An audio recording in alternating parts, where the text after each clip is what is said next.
Hello दोस्तों, कैसे हैं। स्वागत है आपको अपना YouTube channel Aryabhatta education academy में।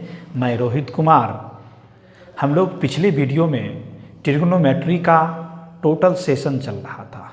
उन टोटल सेशन में जो ट्रिग्नोमेट्री का जो एनसीईआरटी का टोटल एक्सरसाइज प्लस कुछ हमारा भी सेट था वो भी सेट दिए।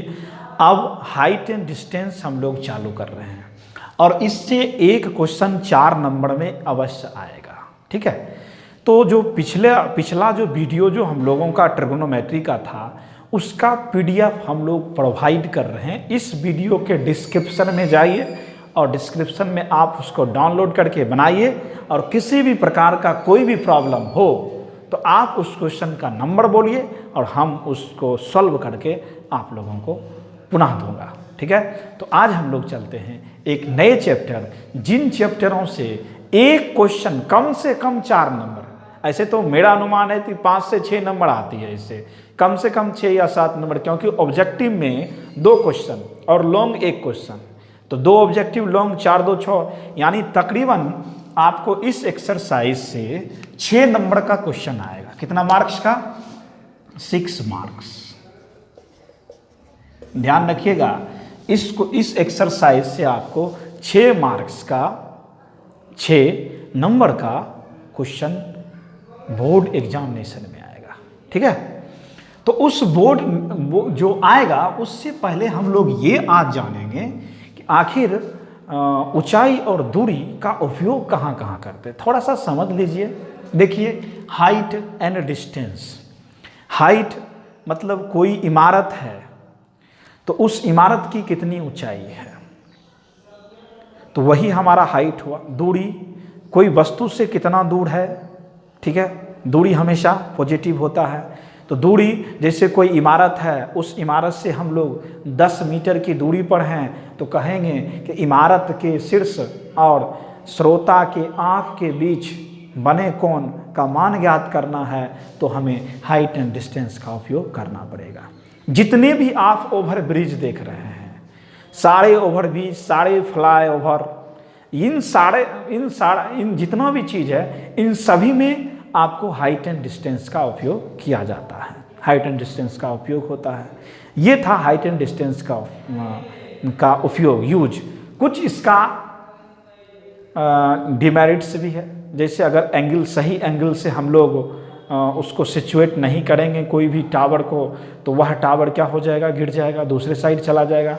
इसलिए सारे एंगल को मिलाकर उन टावर की ऊंचाई, या टावर रहे या पतंग रहे, कोई भी चीज़ हो, सारा चीज़ की ऊंचाई हम लोग हाइट एंड डिस्टेंस से ज्ञात करते हैं। तो इसमें कुछ इंपॉर्टेंट्स पॉइंट आता है। उन इंपॉर्टेंट्स पॉइंट में आइए कि आपको सबसे पहले देखिए क्या क्या आएगा। एक बात आपको आएगा कि दृष्टि रेखा। दृष्टि रेखा, ठीक है। अब दृष्टि रेखा क्या होता है, एकदम आसानी से समझिएगा। दृष्टि रेखा आंख और किसी वस्तु के बीच की रेखा को, आंख और कोई वस्तु के बीच की जो रेखा होता है उसी को हम लोग दृष्टि रेखा कहेंगे। दृष्टि रेखा किसको कहेंगे?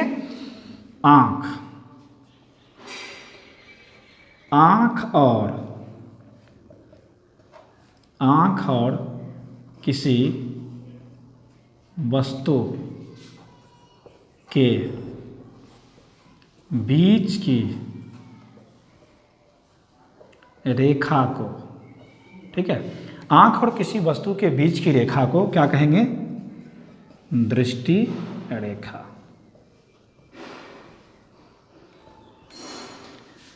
अब देखिए, दृष्टि रेखा, मानिए कि यह एक कोई वस्तु है, कोई वस्तु में मान लीजिए कि हम इसको सन बोलते हैं। ठीक है, हम यहाँ हैं, एक कोई प्रेक्षक यहाँ है,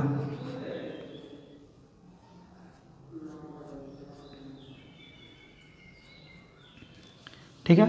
तो इस वस्तु को हम लोग देख रहे हैं, तो देखने के लिए जो यहाँ कुछ ना कुछ एक माध्यम होगा, एक रेखा होगा, उसी रेखा को हम लोग क्या कहेंगे? दृष्टि रेखा। ये जो रेखा है, यही रेखा हमारा क्या कहलाता है? वो आपको दृष्टि रेखा कहलाएगा। कोई दिक्कत? अब दृष्टि रेखा के बाद कुछ और चीज आता है, और क्या क्या इसमें उपयोग होगा सो देखिए। जैसे दृष्टि रेखा के बाद आप आइएगा तो आपको ये चीज पर जाना पड़ेगा।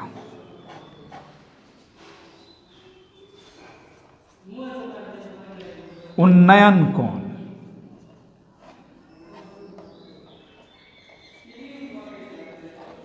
एंगल ऑफ एलिवेशन, एलिवेशन, ठीक है। अब उन्नयन कोण किसको कहते हैं? उन्नयन, उन और नयन, नयन मतलब आँख, आँख और कोई एक क्षैतिज अक्ष होगा और कोई वस्तु, यानी अगर कोई वस्तु को हम लोग ऊपर की ओर देखते हैं, नीचे से कोई ऊपर की ओर जो वस्तु देखते हैं, तो आँख और क्षैतिज रेखा के साथ जो कोण बनता है उसी को हम लोग क्या कहेंगे? उन्नयन कोण कहेंगे। अब उन्नयन कोण में आइए हम थोड़ा सा एक फिगर बना देते हैं, आप वहाँ से समझ जाइएगा। सबसे पहले ये तो क्षैतिज रेखा है, हॉरिजॉन्टल लाइन। अब यहाँ पर कोई प्रेक्षक खड़ा है,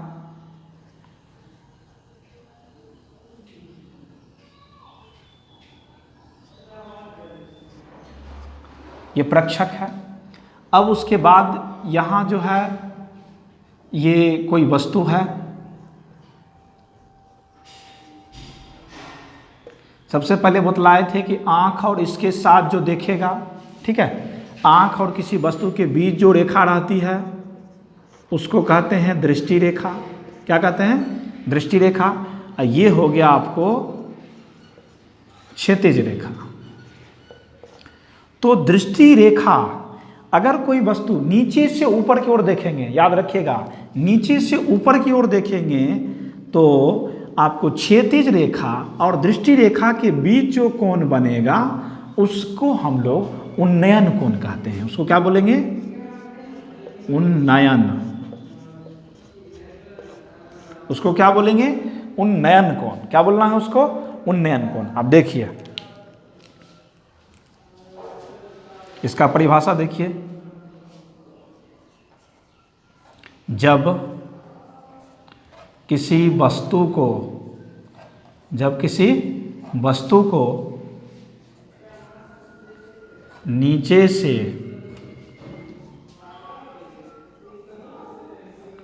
ऊपर देखा जाता है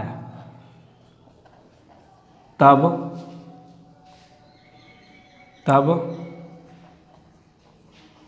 दृष्टि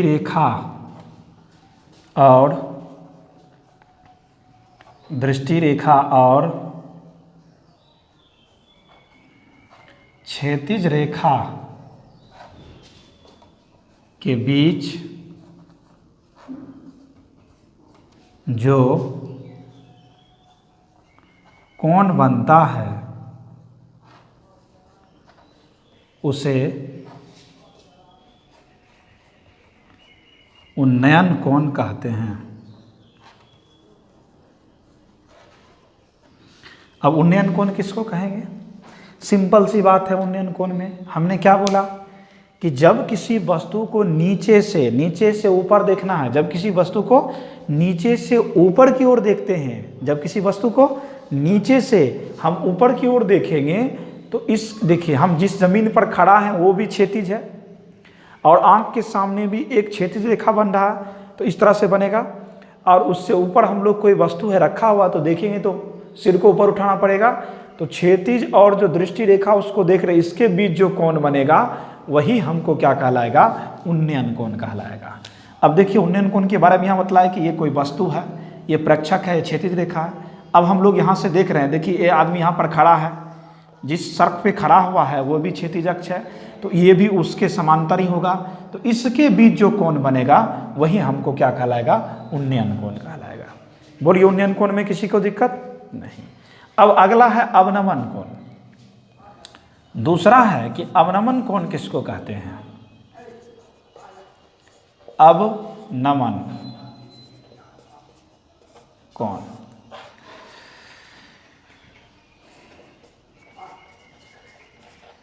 एंगल ऑफ डिप्रेशन। अवनमन कोण किसे कहते हैं? अवनमन मतलब सीधा। कोई प्रेक्षक कहाँ, यानी प्रेक्षक देखने वाला ऊपर हो और वस्तु क्या हो, नीचे हो।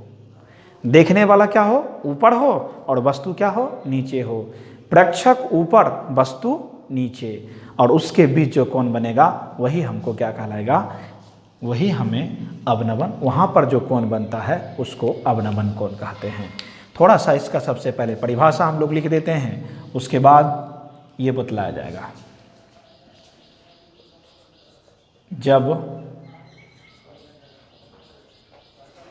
प्रेक्षक ऊपर और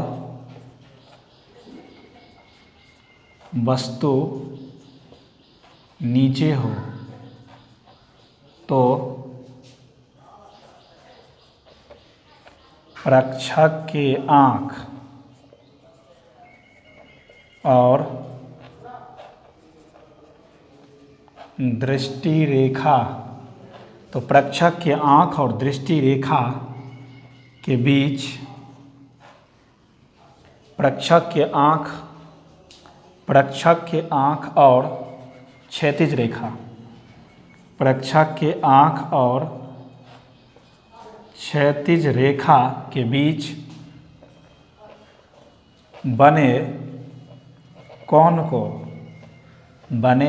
को अवनमन कोण कहते हैं। ठीक है, देखिए अवनमन कोण फिगर से आप लोग समझिएगा, थोड़ा सा फिगर से आसानी से हो जाता है। और इसमें ध्यान रखिएगा कि हाइट एंड डिस्टेंस में जिनको फिगर बनाने के लिए आ गया, समझिए हिसाब बन गया। फिगर बनाना अगर आप नहीं जानते हैं तो हिसाब नहीं बनेगा। ठीक है, इसलिए फिगर बनाने के लिए अवश्य सीखें कि फिगर किस प्रकार से बनता है। तो देखिए इसमें हमने क्या कहा कि जो व्यक्ति रहेगा, ये एक व्यक्ति था,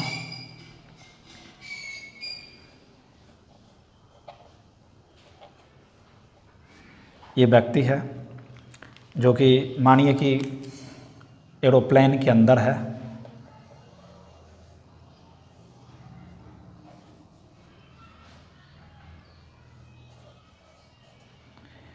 ये हवाई जहाज़ में है और हवाई जहाज़ से ये नीचे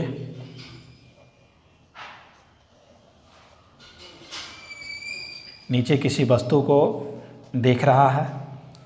तो जैसे ये नीचे किसी वस्तु को देखेगा तो देखिए ये तो वस्तु है, ये प्रेक्षक है। तो जैसे ये देखेंगे तो पहले देखिए एक काल्पनिक रेखा होगा इस तरह से इसके आँख के साथ, ये यहाँ पर आकर देखते होंगे इस तरह से, इस वस्तु को देख रहा है। और ये हमको क्या हो गया, दृष्टि रेखा, और ये हमको क्या कहलाता है, क्षैतिज रेखा।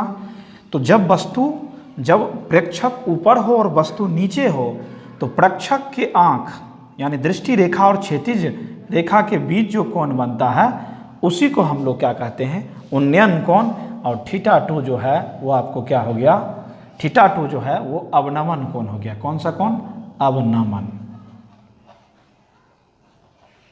ठीक है, अब देखिए कि पॉइंट है उन्नयन कोण का मान अवनमन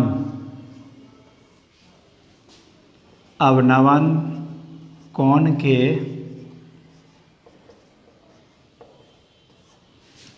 बराबर होते हैं।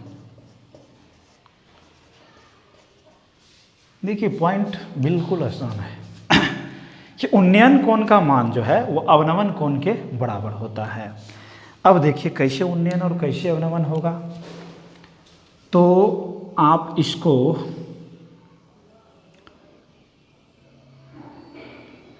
ये वस्तु 1 है और ये वस्तु 2 है। ठीक है,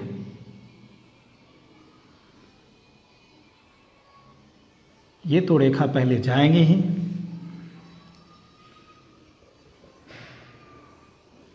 ये हो गया उसका, ये दूसरा। कोई प्रॉब्लम? अब इस लाइन को हम थोड़ा सा और बढ़ा सकते हैं।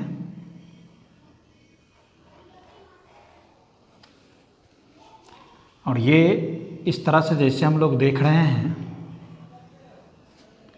तो ये रेखा एक बार ऊपर, नीचे से ऊपर देखेंगे और या ऊपर से नीचे देखेंगे तो दो कंडीशन होगा। जब ऊपर देखे रहे हैं, जब ऊपर हम लोग देखेंगे तो उस समय जो कोण बनेगा उसका नाम क्या होगा? उसका नाम हो गया आपको उन्नयन। और जब कोई व्यक्ति ऊपर से नीचे देख रहा है तो उस समय भी इसी दोनों के बीच कोण बनता है और इसका नाम हम लोग θ2, और यहाँ जो θ1 और θ2 है, यानी कहने का मतलब ये जो रेखा है हम इसका नाम दे देते हैं LM PQ। अब ये दोनों जो कट कर रहा है इसको हम लोग R दे देते हैं। देखिए ये भी क्षैतिज रेखा है और ये भी क्षैतिज रेखा है, क्षैतिज रेखा, और ये भी आपको क्षैतिज रेखा है। ठीक है, दोनों क्षैतिज रेखा हो गया। अब देखिए अगर कोई व्यक्ति ऊपर से नीचे देखता है तो दृष्टि रेखा और क्षैतिज के बीच बना कोण को क्या कहेंगे? अवनमन कोण। अगर कोई वस्तु नीचे से ऊपर देखता है तो सवाल है कि उन्नयन कोण का मान अवनमन कोण के बराबर होता है, तो क्यों होता है? देखिए इसका कारण ये है कि यहाँ जो LM जो है वो LM जो है वह समांतर है किसका? PQ का, एवं MR तिर्यक रेखा है, और MR क्या है? तिर्यक रेखा है। दो समांतर रेखाएं, ठीक है। अब जो वहां पर जो हम थोड़ा सा नाम लिख देते हैं, देखिए इसका नाम है उन्नयन। नीचे से देखेंगे तो उन्नयन, ऊपर से देखेंगे तो अवनमन। ठीक है, तो अगर दो रेखा एक दूसरे के समांतर हो और एक कोई तिर्यक छेदी रेखा काटे तो कौन कौन सा कोण बन रहा है? देखिए एकांतर कोण है ये, इस कोण का मान इस कोण के बराबर होगा। अगर इसको बढ़ाते हैं तो यहाँ का मान इसके बराबर होता, हमको तो वो जरूरत नहीं है। तो जब ये रेखा इसके समानांतर हो तो समानांतर होने के बाद वो कोण जो होगा दोनों क्या होगा? आपस में बराबर होगा। यानी कहने का मतलब कि एंगल LMR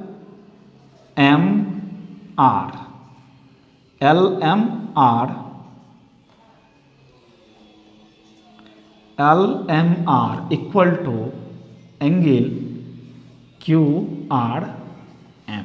ठीक है, किस कोण से? एकांतर कोण से। कौन सा कोण से? एकांतर कोण से। तो अब आप यहां पर देखिए कि LMR, तो जो बीच में रहता है वही इसका वैल्यू M की जगह क्या लिखा है? M की जगह लिखा है θ2 और इसके जगह क्या लिखा है? θ1। तो इससे हमको क्या निकला कि θ1 जो हो गया उन्नयन कोण और θ2 क्या हो गया? अवनमन कोण। यानी जितना उन्नयन कोण होता है उतना ही अवनमन कोण का भी मान बराबर होता है। इससे ये पता चला कि उन्नयन कोण का जो मान होता है वो अवनमन कोण के मान के बराबर होता है। ठीक है, कोई प्रॉब्लम हो तो आप जरूर कमेंट करिए। वीडियो अच्छा लगे तो लाइक शेयर हर जगह पहुंचाइए। आगे है अगला, जो इसमें आपको जो पॉइंट्स क्या क्या फार्मूला का यूज होगा, कौन कौन फार्मूला ज़्यादा इसमें उपयोगी है। ठीक है, उपयोगी फार्मूला, क्या क्या चीज, कौन कौन फार्मूला का उपयोग होगा? बस एक ही चीज आप ध्यान रखिए, साइन कॉस टेन। इसके अलावा और कोई फार्मूला का यूज आप मत कीजिए, क्योंकि सारा चीज तो इतना में है। साइन का उल्टा कॉसेक, कॉस का उल्टा सेक और टेन का उल्टा कॉट। तो यही का हम लोग इसका मान तीन का मान सिर्फ जानेंगे, बाकी बात किसी का मान नहीं जानना है। तो तीन चीज हमको जानना पड़ेगा। पहला कि साइन थीटा, तो साइन थीटा में क्या होता है? लाल बटे कक्का, याद रखिएगा, लाल बटे कक्का। लॉ मतलब हो गया लंब, और लंब बटे कर्ण, पहला फार्मूला। दूसरा कॉस थीटा, कॉस लाल आ मतलब आधार बटे कर्द, दूसरा। और तीसरा आपको याद रखना है टेन थीटा बराबर लंब बटे आधार। सिर्फ इतना ही फार्मूला के अंतर्गत हाइट एंड डिस्टेंस का टोटल क्वेश्चन आप बना लीजिएगा। एक भी ऐसा क्वेश्चन नहीं है जो आपसे नहीं बनेगा। उसके बाद जो और उपयोगी चीज़ हैं जो आपको उपयोग लायक आ सकता है, देखिए एक चीज़ ये भी आ जाएगा, 0 degree, 30 degree, 45 degree, 60 degree, 90 degree.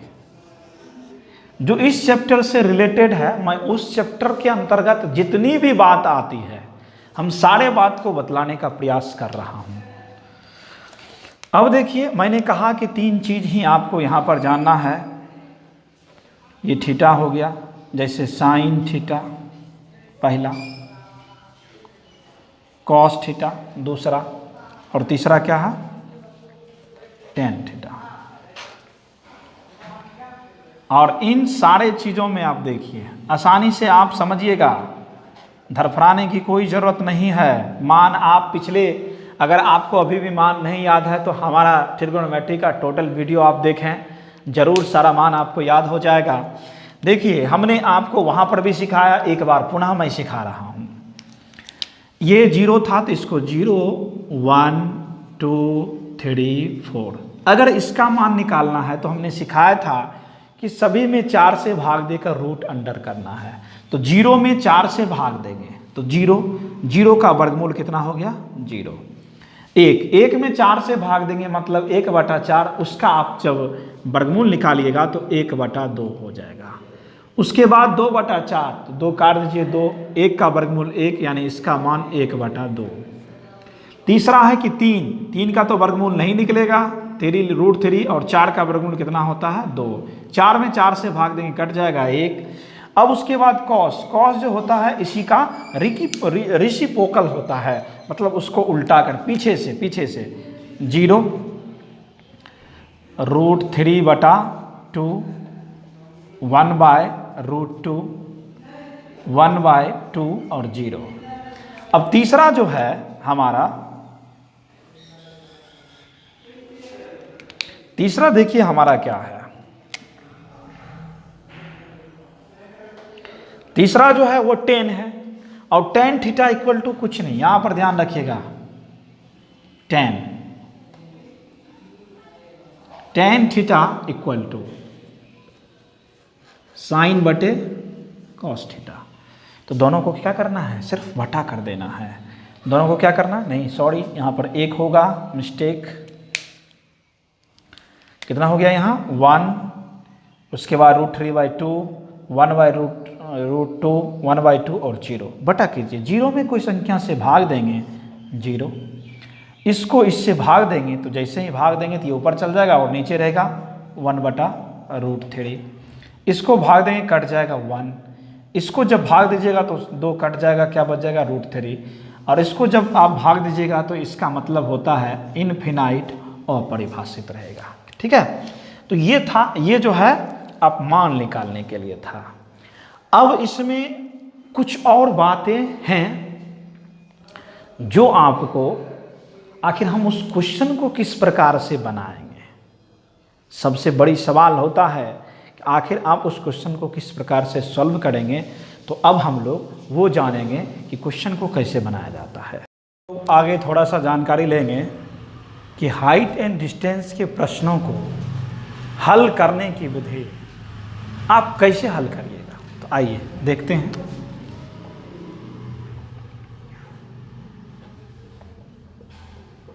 Height and distance, height and distance के प्रश्नों को हल करने की विधि। ठीक है, हाइट एंड डिस्टेंस प्रश्न को आप हल कैसे कीजिएगा? तो सबसे पहले आपको करना क्या पड़ेगा, क्या क्या चीज का उपयोग करना है, सो देखिए। पहला, सबसे पहले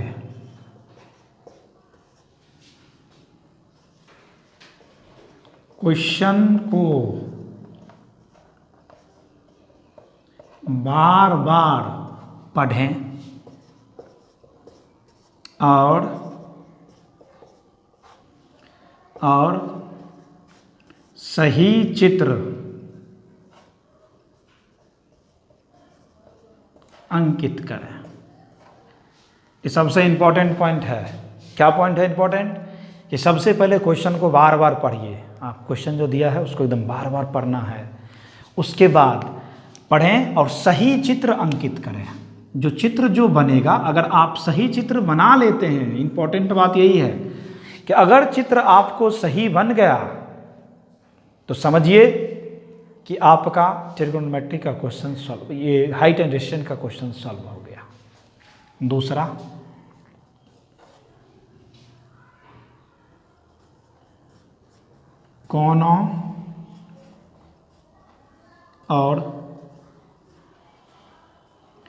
कोनों और भुजाओं को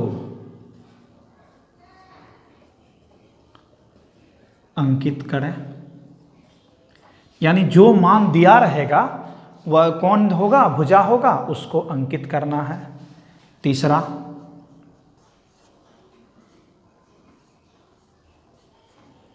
समकोण त्रिभुज में, तीसरा है कि समकोण त्रिभुज में समकोण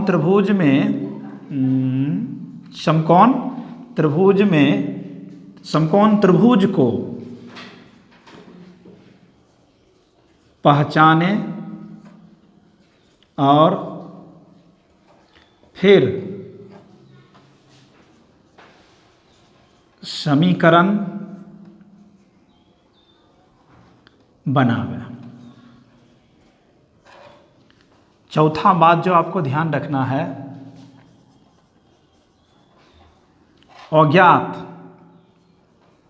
अज्ञात राशि को हल करें। जो राशि नहीं दी रहेगी उन राशियों को हल करना है, क्वेश्चन सॉल्व। इन सारे चीज को आप अंकित करना। सबसे पहले क्या करना, क्वेश्चन को बारी बारी से पढ़िए। दूसरा, सही चित्र अंकित कीजिए। तीसरा, कोण और भुजाओं को अंकित कीजिए। जो कोण दिया रहेगा, जो भुजा दिया रहेगा, उसको अंकित करना है। और चौथा, समकोण त्रिभुज को पहचाने और फिर समीकरण बनावे। समकोण त्रिभुज को पहचानिए और उससे जो समीकरण बनता है उससे पहले आप समीकरण बना लीजिए। उसके बाद अज्ञात राशि को हल करें। जो राशि अज्ञात है उसका मान निकालें। ये था कि आप हाइट एंड डिस्टेंस के प्रश्न को कैसे हल करेंगे। अब हम लोग टाइप बाय टाइप क्वेश्चन चलेंगे और पहला क्वेश्चन हम लोग देते हैं। देखिए, आप थोड़ा समझिएगा। हमारा टोटल टाइप, आप इसको टोटल जितना भी टाइप मेरा होगा उस टोटल टाइप को आप देखें, बनावें। किस प्रकार से बतलाया गया है वो देखिए, आसानी से बनेगा। टाइप 1 है, टाइप 1 क्वेश्चन नंबर 1 है। क्वेश्चन 1 कहता क्या है सो देखिए। एक पतंग की डोरी की लंबाई, एक पतंग की डोरी की लंबाई 120 मीटर है और जमीन के साथ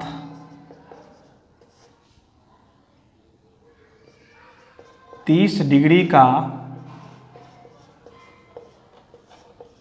उन्नयन कोण, जमीन के साथ 30 डिग्री का उन्नयन कोण बनाती है।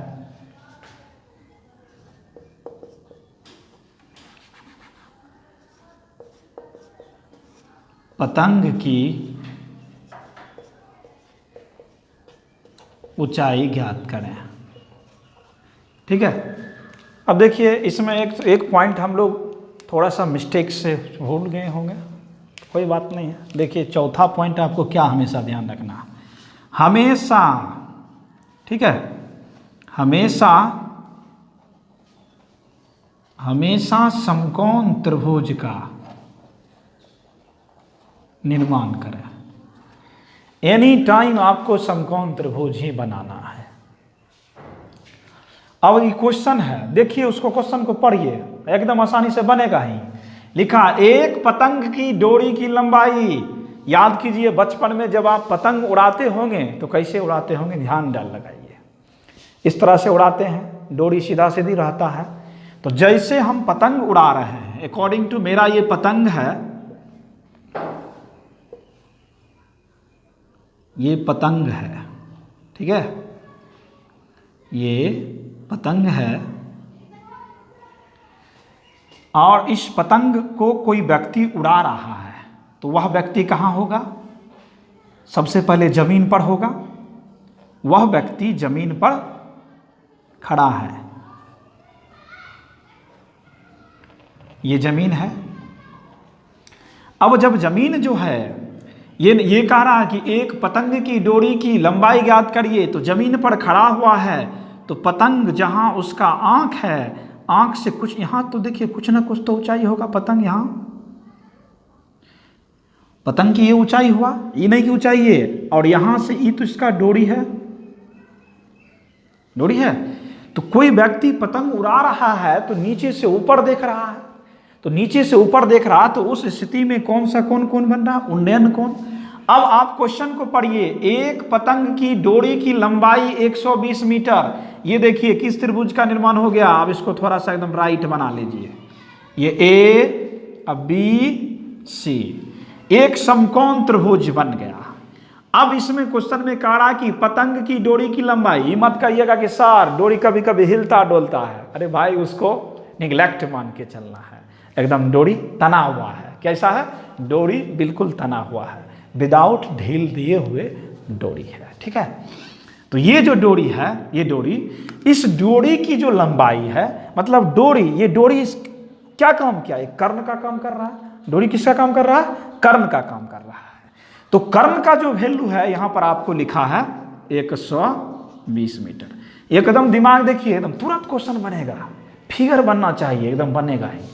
उसके बाद पढ़िए, जमीन के साथ, अब मानिए जमीन पर है, तो जमीन के साथ कोई व्यक्ति, एक पतंग की डोरी की लंबाई इतना है और जमीन के साथ ये कोई परीक्षक नहीं है, मानिए अगर हम परीक्षक दे भी दिए तो कोई बात नहीं है, बिना डोरी को मानिए कि हम एक क्या करेंगे, पतंग है, पतंग को जमीन पर एक थोड़ा सा लकड़ी गाड़ देंगे, उसमें बांध देंगे तो जमीन के साथ रहेगा ना।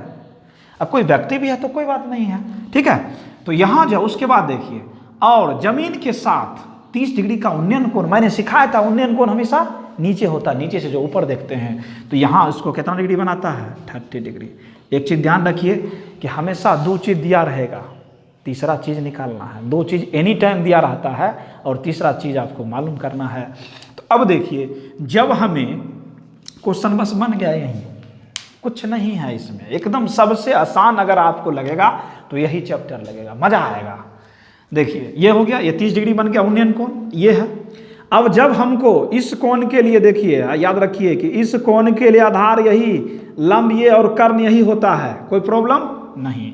अब कह रहा कि पतंग की ऊंचाई, तो देखिए पतंग तो ये है, यहाँ से ऊंचाई है, तो इसकी ऊंचाई कह रहा है, तो मतलब यहाँ जो है ये पूछ रहा है, यानी हमको किस फार्मूला का उपयोग करना है ये कैसे जानेंगे। देखिए तो हमको, देखिए ये क्या है, लंब है, और ये क्या है, कर्ण है। तो याद कीजिए कि लंब और कर्ण किस में आता है, तीन फार्मूला बतलाए हैं, साइन कॉस टेन, लाल बटे कक्का। क्या बतलाए हैं, लाल बटे कक्का, यानी लॉ मतलब लंब, क मतलब कर्ण, लंब बटे कर्ण। तो पहले क्या आ गया, साइन, तो साइन यानी हम लोग साइन लगाएंगे तो ऑटोमेटिक इसका मान निकल जाएगा। क्वेश्चन कुछ था, खाली बकवास रहता है, पॉइंट बराबर रहेगा, कुछ नहीं है, कुछ नहीं, एकदम आसानी से कर सकते हैं। अब बनाने का तरीका यहाँ लिख लीजिए, माना कि पतंग की ऊंचाई बराबर h, ठीक है। जो चीज आपको दिया रहे सबसे पहले उस सारा चीज को आप अंकित कर लिए फिगर में, ठीक है। अब आइए, कुछ नहीं करना है, समकोण त्रिभुज, कौन सा त्रिभुज है समकोण, ABC में। अब हमें क्या लगाना है, मैंने आपको सिखाया कि क्या है ये लंब और ये क्या है कर्ण। तो लंब और कर्ण रहे तो क्या बतलाए हैं कि हमेशा क्या लगाना है, साइन लगाना है। तो अब यहाँ पर क्या करना है, साइन, तो थीटा की जगह क्या लिखना है ये, तो साइन थीटा की जगह कितना है 30, तो यहाँ लिखेंगे 30 डिग्री। तो साइन थीटा बराबर फार्मूला क्या होता है, लंब, लंब बटे कर्ण। साइन 30 देखिए याद करिए 0, और बाद कितना डिग्री 30 डिग्री, 0 के बाद 30 डिग्री, मतलब 0 और 1/4, 1 में 4 से भाग दे के रूट अंडर करिए, 1 में 4 से भाग दिए तो रूट अंडर कितना, उसका वर्गमूल होगा, 1 का वर्गमूल 1, 4 का वर्गमूल 2, यानी रूट 30 का मान कितना 1/2। तो इसका वैल्यू आप बैठाइएगा तो कितना आएगा 1/2। लंब का मान नहीं क्या है h लिखा है तो हम h लिख देंगे, और कर्ण का मान कितना लिखा है 120 लिख देंगे, कोई दिक्कत। अब क्या करेंगे, कोना कोनी गुना करिएगा, बचपन में जैसे करते थे। तो 2 गुना h बराबर 120, तो h बराबर 120/2, काट दीजिए 60, तो h का मान कितना आ गया 60 डिग्री, 60 मीटर। यानी देखिए भाई, पतंग जो है वह जमीन से 60 मीटर की ऊंचाई पर अगर रहेगा, रस्सी का अगर पतंग जो है जमीन से 60 मीटर की ऊंचाई पर हो और रस्सी की लंबाई 120 मीटर हो, तो उस स्थिति में पतंग जो है वह जमीन के साथ कितना डिग्री का कोण बनाएगा, 30 डिग्री का कोण बनाएगा। ठीक है, तो हम लोग अगला क्वेश्चन पे चलते हैं। क्वेश्चन नंबर 2 आइए, टाइप 1 का ही है। टाइप 1 में क्वेश्चन नंबर 2 है, एक पतंग पृथ्वी से 75 मीटर की ऊंचाई पर है, जो पृथ्वी के साथ 30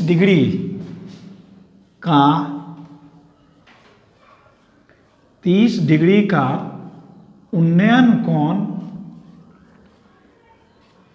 बनाती है। तो पतंग की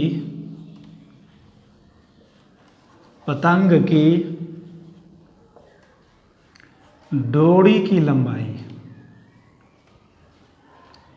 पतंग की डोरी की लंबाई ज्ञात कीजिए। ब्रैकेट, माना कि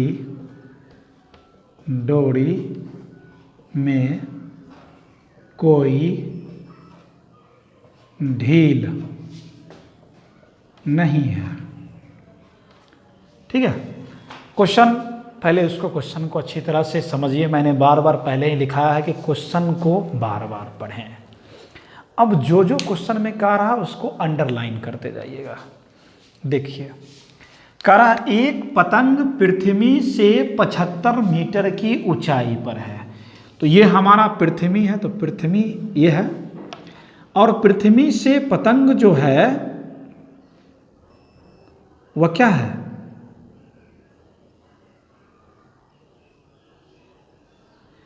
पृथ्वी से पतंग हमेशा ध्यान रखिएगा, समकोण त्रिभुज का निर्माण होगा। पृथ्वी से जो पतंग है वह पतंग की ऊंचाई लिखी हुई है कितना 75। ठीक है, अब उसके बाद कोई व्यक्ति, ये यहाँ से दूरी है, इन्हें हमें कभी आप जब भी आप पतंग उड़ाते होंगे तो कभी सामने पतंग नहीं आता है, थोड़ा सा भी आगे या पीछे अवश्य रहेगा। तो उसके बाद जो है एक व्यक्ति जो एक पतंग उड़ा रहा, उसके बाद जो पृथ्वी के साथ यहाँ जो डोरी जो इसका होगा बंधा होगा पृथ्वी पर, वो पृथ्वी के साथ क्या करता है कि 30 डिग्री का उन्नयन कोण बनाता है। यहाँ कितना डिग्री का कोण बनाता है? 30 डिग्री का। ठीक है। उसके बाद पतंग की डोरी की लंबाई, तो इसमें पतंग का डोरी कौन हो गया? ये हो गया पतंग का डोरी, यानी ये मान हमको नहीं है x, इसको हम मान लिए x है। हम ये भी पूछ सकते हैं कि पतंग एक प्रेक्षक और पतंग के आधार के बीच की दूरी क्या है, वो भी, लेकिन ये आपको क्वेश्चन में बहुत कम रहता है। और देखिए, तो ये तो क्वेश्चन आप समझ चुके होंगे। पहला फिर से समझिए कि एक जो है पतंग है और जो पृथ्वी से 75 मीटर की दूरी पर है, एक समकोण त्रिभुज का निर्माण हो गया यहाँ, और ये इसका जो उन्नयन कोण, मतलब नीचे से हम लोग पतंग को देख रहे हैं, तो यहाँ जो हम लोग देख रहे हैं नीचे से पतंग को, ये पतंग को जो नीचे से देख रहे हैं, तो उन्नयन कोण इसका कितना बना? 30 डिग्री, क्योंकि नीचे से ऊपर देख रहे हैं पतंग को 30 डिग्री। तो कह रहा है कि डोरी की लंबाई ज्ञात करें बिना ढील, डोरी में कोई ढील नहीं, ये तो जिसमें देखिए इस कोण के लिए आधार ये, लंब ये और कर्ण ये, तो आपको क्या चीज दिया है? लंब और कर्ण। तो लंब और कर्ण हमने एक ही फॉर्मूला बतला है कि लाल बटे कक्का, सिर्फ साइन कॉस टेन, तीनों फार्मूला एक में ही आता है, यानी साइन थीटा इक्वल टू लंब बटे कर्ण। तो साइन का उपयोग करेंगे तो मान हो जाएगा। और साइन का उल्टा क्या होता है? कॉसेक, तो कॉसेक भी कीजिएगा फिर भी होगा, लेकिन हम उस चीज़ों का मान क्यों नहीं रखें जो हम आसानी से जान लें और बार बार उसको देखते आ रहे हैं। तो चलिए यहाँ पर अब इसको देख लीजिए कि माना कि डोरी की लंबाई क्या मान लेना है? x metre. डोरी की लंबाई कितना है? x metre. दो चीज दिया है, एक पतंग की ऊंचाई AB का मान आपको लिखा है 75 मीटर। अब आप देखिए क्या कह रहा है कि ये दोनों लाना है, तो कौन सा त्रिभुज बना? पहले ये लिख देना है,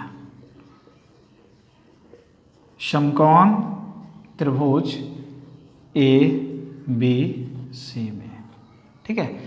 अब जब ये दोनों यानी लंब और कर्ण की बात आई तो क्या लगाना है? Sine theta. तो थीटा की जगह क्या रखेंगे?